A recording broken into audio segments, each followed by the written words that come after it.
우리 함께 인사하겠습니다. 샬롬.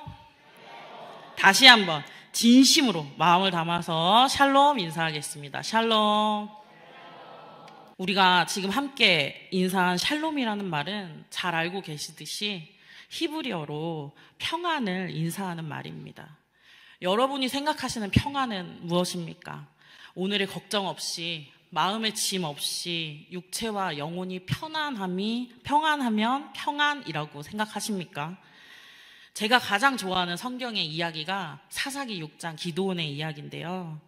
이 이야기 속에서 여호와 샬롬이 첫 번째로 등장합니다. 우리가 생각하는 것처럼 기드온의 육체와 영혼이 편안할 때 샬롬의 제단을 쌓은 것이 아닙니다. 기드온은 이스라엘이 미디안 사람들에게 압제를 받고 있을 때 하나님으로부터 사사로 부름을 받습니다. 기드온은 하나님의 사자를 대면하여 죽을까 무섭고, 그리고 자신이 그 사사로서의 일을 잘 감당할 수 있을지 스스로가 의심스럽고 두렵고 무서웠습니다. 그러나 큰 용사여 여호와께서 기드온 너와 함께 하신다, 두려워하지 말라, 죽지 아니하리라 하시는 하나님의 말씀에 마음의 평화와 안도감을 느끼게 됩니다. 그리고 그곳에 제단을 쌓고 그것을 여호와 샬롬이라고 불렀습니다. 여기까지 딱 깔끔하게 끝났으면 좋았을 텐데, 그런데 기드온이 여호와 샬롬을 경험하고 제일 먼저 했던 일이 무엇인지 아십니까? 바로 바알과 아세라 상을 무너뜨린 일입니다. 참 이해하기 어렵게도 여호와 샬롬 했더니 우상과의 전쟁을 경험하게 된 것입니다. 심지어 그렇게 여호와 샬롬을 외치고도 사람들이 두려워서 이 우상을 무너뜨리는 일을 낮이 아니라 사람들이 아무도 없을 때, 아무도 보지 않을 때 밤에 행했다고 기록하고 있습니다. 어떠십니까? 우리가 생각하는 샬롬과는 거리가 멀게 느껴집니다. 진정한 샬롬은 오늘 내가 쉬어갈 집과 물질이 있고 마음에 근심이 없는 상태가 아니라 전쟁터 한가운데 놓여 있을지라도 우리와 함께 하시는 하나님, 예수 그리스도와 함께 동행한다면 진정한 평안을 누린다는 것입니다.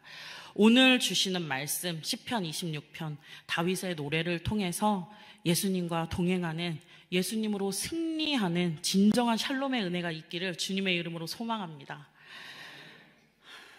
시편 총 150편 중에 73편이 다윗의 기도로 되어 있는데 얼마나 그가 하나님과 깊고 친밀한 만남을 가졌는지 알 수 있습니다. 나라를 지키는 군사 전략가였고 정치인이었고 지도자였습니다.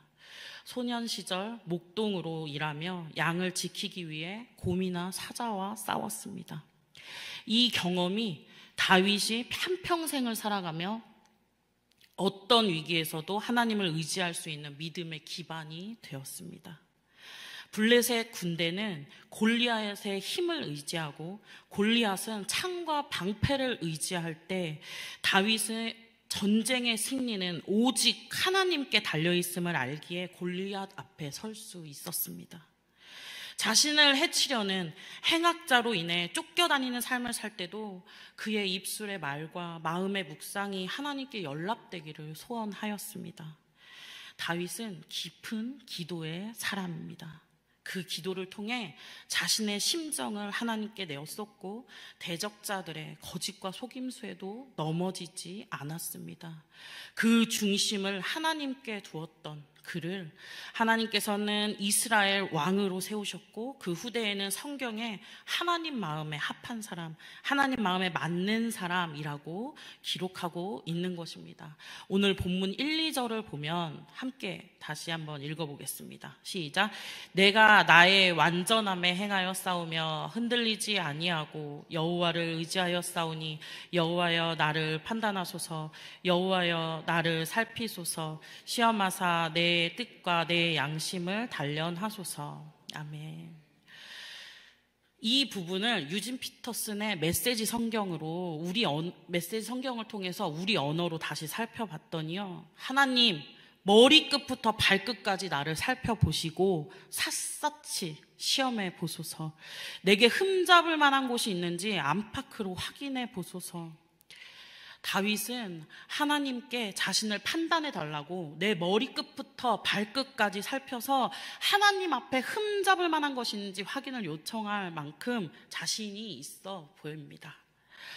예배에서 대표기도 하실 때 죄인인 우리를 용서해 주세요. 하나님께 넘치는 은혜를 받았지만 여전히 죄인된 우리를 용서해 주세요. 기도하면 정말 은혜가 넘칠 텐데, 하나님, 저는 깨끗합니다. 저는 온전합니다. 저는 죄가 하나도 없습니다. 라고 기도하면 얼마나 교만해 보이겠습니까?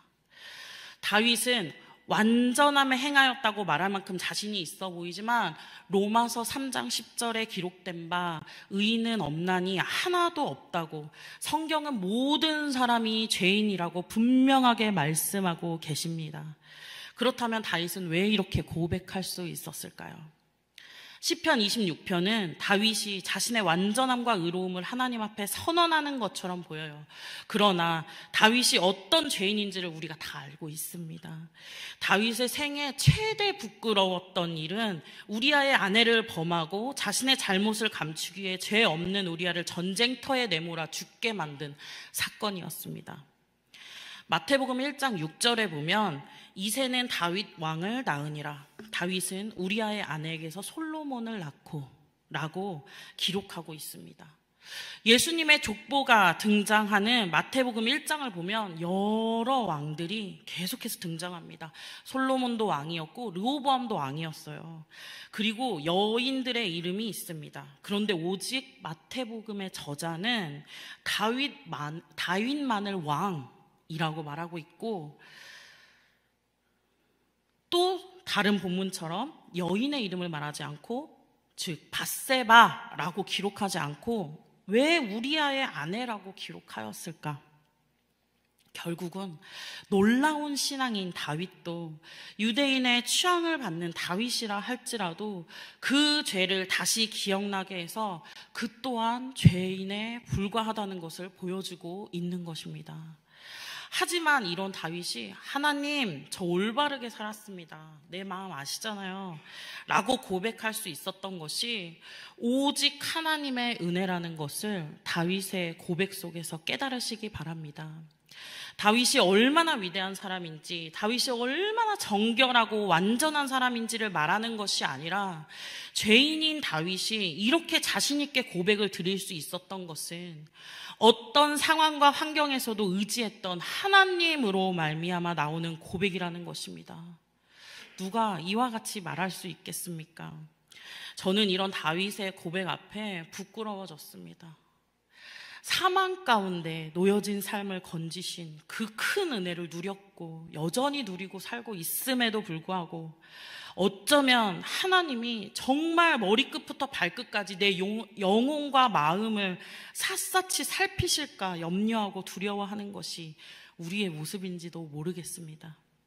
하지만 다윗은 자신이 올바르게 살았던 것은 주님만을 바라보고 의지했기 때문에 저는 완전함에 행하였습니다 라고 고백할 수 있었던 것입니다. 그래서 7절 함께 읽겠습니다. 감사의 소리를 들려주며 주의 기이한 모든 일을 말하리이다. 아멘. 다윗의 그의 삶이 하나님의 은혜로 이루어져 가고 있다는 것을 다윗은 알고 있었습니다. 보잘것없는 양치기 목자에서 선민의 왕으로 기름 부으심을 받고 사울의 핍박 가운데서도 살아남아 왕위에 오를 수 있었습니다. 또 왕위에 올라서는 많은 대적들의 도전을 받았지만 왕권을 견고하게 유지하며 나라를 반석 위에 올려놓을 수 있었습니다. 그는 이 모든 것이 자신의 힘이 아니라 오직 하나님의 은혜임을 알고 있었습니다. 우리는 모두 죄인입니다. 믿으십니까? 우리는 모두 죄인입니다. 더 크고 더 작은 죄인이 있는 것이 아니라 하나님 앞에 우리는 모두 철저한 죄인입니다. 우리의 생각이, 말이, 행동이 모두 죄가 될 때가 있으니까요. 예수 그리스도의 십자가의 은혜가 아니라면 누구 하나 죄 앞에 자유할 수 없는 우리임에도 불구하고 오늘의 말씀은 놀랍게도 우리가 하나님 앞에 올바르게 살았습니다 라고 고백할 수 있다고 알려주고 있습니다. 이 기적 같은 일이 복음의 능력, 하나님의 역사인 줄 믿으시기 바랍니다. 우리가 정말 십자가의 복음을 믿는다면 다윗과 같이 하나님께서 하신 일을 감사, 찬양, 영광 돌리는 그 간증의 고백이 우리 삶 가운데 넘쳐나게 될 것입니다. 이렇게 다윗이 흔들리지 않았던 삶, 하나님으로부터 오는 완전함을 찬양한 후에 4절, 5절에서 다윗은 자신과 악을 행하는 사람을 분리합니다. 허망한 사람들, 간사한 사람들, 악을 행하는 자들과 같이 거나 앉지 않겠다고 말합니다. 여기서는 사람과의 관계를 끊겠다는 말보다 다윗이 죄를 미워하고 자신의 삶에 뿌리내리지 못하도록, 죄가 뿌리내리지 못하도록 근본적으로 차단하겠다는 말로 다윗의 의지를 엿볼 수가 있습니다. 성도는 거룩한 자녀로서 마땅히 거룩한 삶을 살아야 합니다. 베드로전서 1장 15절 16절 오직 너희를 부르신 거룩한 이처럼 너희도 모든 거룩한 행실에 거룩한 자가 되라. 기록되었을 때 내가 거룩하니 너희도 거룩할지어다 하셨느니라. 아멘. 하나님이 죄의 종노릇하던 우리를 죄에서 구속해서 당신의 백성으로 삼으신 것은 거룩하게 하기 위해서입니다. 우리는 죄를 미워하고 악을 행하는 자리를 떠나야 합니다. 그렇다고 해서 세상과 세상 사람들과 모든 관계를 단절하라는 것은 아닙니다. 세상에서 가장 큰 특징이 뭡니까? 세상이 가장 큰 특징, 바로 어둠입니다. 그에 반해 성도의 특징은 무엇입니까? 성도의 특징은 무엇입니까? 빛이어야 합니다. 빛이 있으면 어둠은 반드시 떠나가게 되어 있습니다. 그래서 세상에 있으면서 세상과는 확연히 구분되어야만 합니다. 이것이 하나님이 원하시는 거룩한 성도의 삶입니다. 우리 8절 함께 읽겠습니다. 여호와여, 내가 주께서 계신 집과 주의 영광이 머무는 곳을 사랑하오니. 아멘.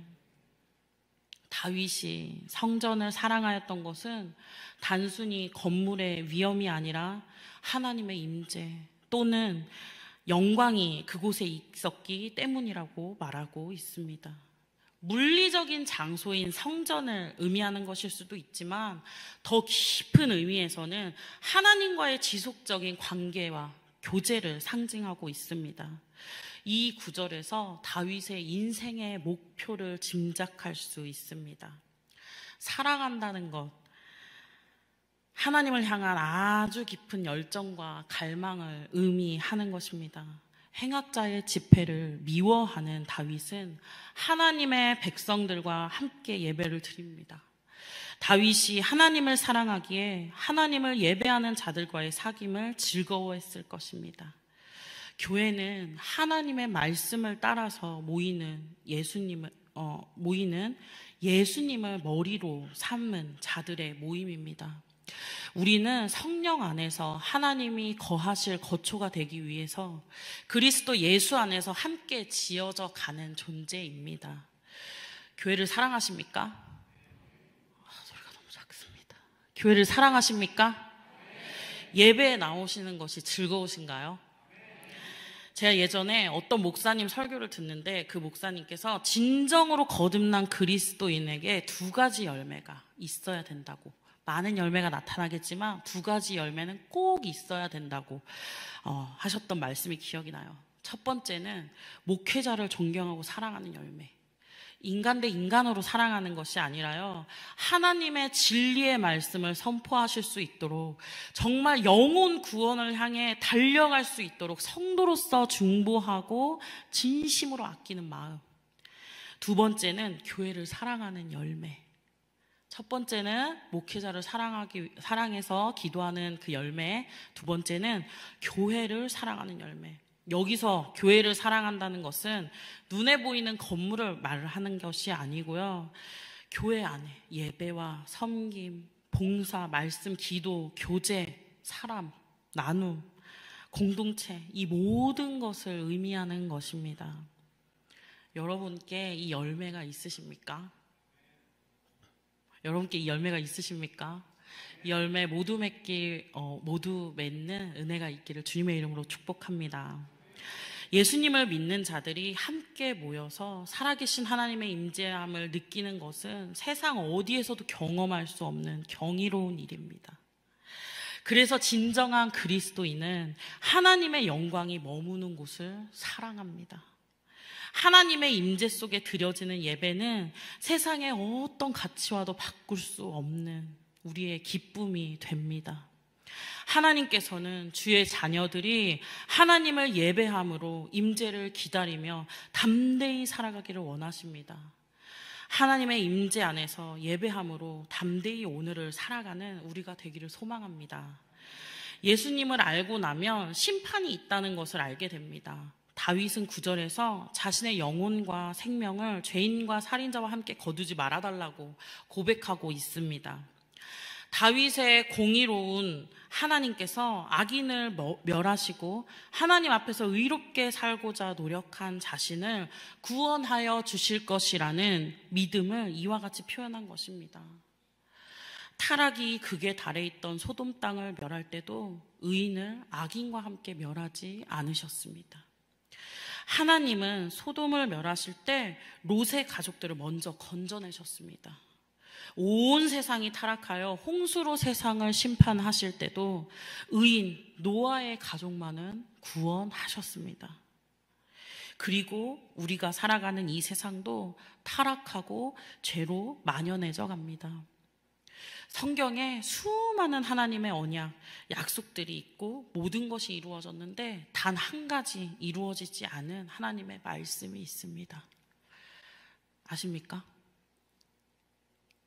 한 가지 이루어지지 않은 하나님의 약속, 바로 주님 다시 이 땅에 오시겠다는 약속입니다.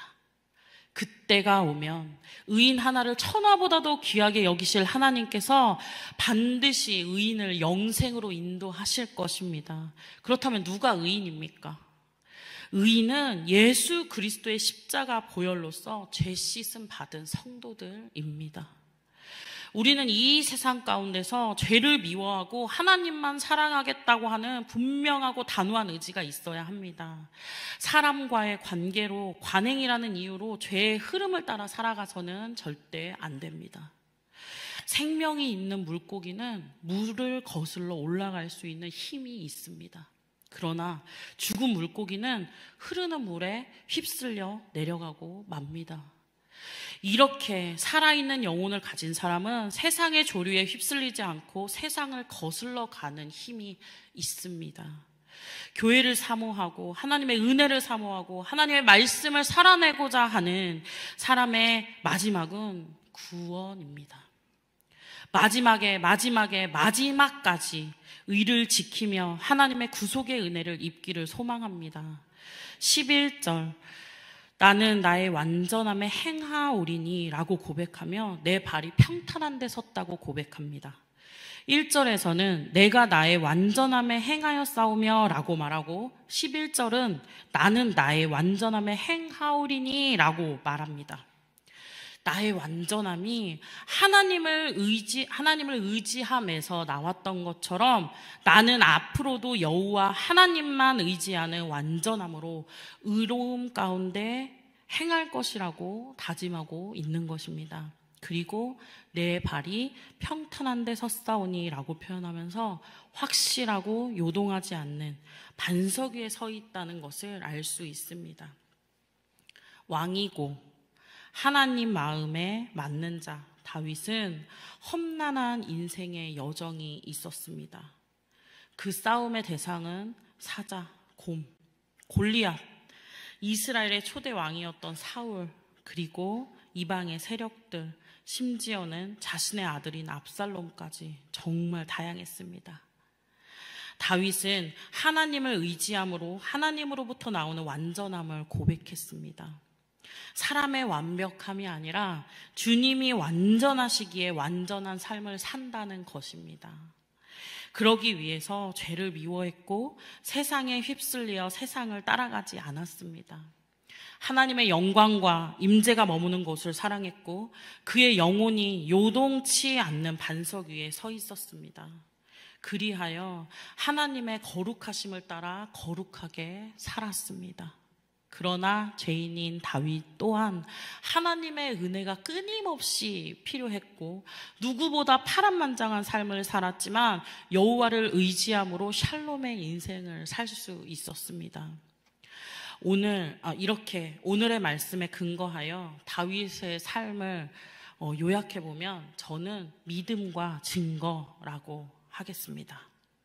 그런데 믿음과 증거는 다윗의 삶을 요약하는 그 단어로만 그쳐서는 안 됩니다. 바로 우리 모두의 삶이 요약되기를 바랍니다. 우리가 잘나서 가진 것이 많아서 배운 것이 많아서 하나님의 백성이 된 것이 아닙니다. 그저 하나님의 무조건적인 은혜로 택하심 받아 자녀 삼아 주셨습니다. 우리를 죄에서 구속하시기 위해 천하보다 더 귀하신 독생자 예수 그리스도를 십자가를 통해 내어 주셨습니다. 과거에도 현재에도 그리고 미래에도 우리는 이렇게 큰 은혜를 입고 살아가는 사람들입니다. 여러분은 어떤 단어로 삶을 요약하고 싶으십니까? 혹은 먼 훗날 하나님 앞에 섰을 때 하나님께서 우리를 어떤 사람으로 기억하시기를 원하십니까? 짧은 시간이지만 지금 한번 고민하면서 결단하시길 바랍니다. 다윗처럼 믿음과 증거, 소망과 충성, 평안과 위로, 기도와 승리 등으로 우리 삶을 요약하고 하나님의 마음에 합한 자, 영혼 때문에 울었던 자, 천국을 소망한 자, 말씀을 살아낸 자, 사랑이라면 무엇도 두렵지 않았던 자, 하나님께 기억되는 은혜가 있기를 바랍니다. 오직 여호와 하나님만 의지함으로 우리의 영혼이 평탄한 데 서서 삶 가운데 진정한 샬롬의 은혜를 누리시기를 주님의 이름으로 축복합니다. 이 시간 우리 함께 말씀을 기억하며 기도하기 원합니다. 사랑하는 주님, 삶의 어떠한 상황에서도 하나님의 은혜, 예수 그리스도의 십자가의 능력으로 살아갈 수 있는 힘을 주시옵소서. 하나님 앞에 서는 그날까지 하나님으로 말미암아 완전함을 걸어갈 수 있는 힘을 허락하여 주시옵소서. 이 시간 함께 기도하시겠습니다.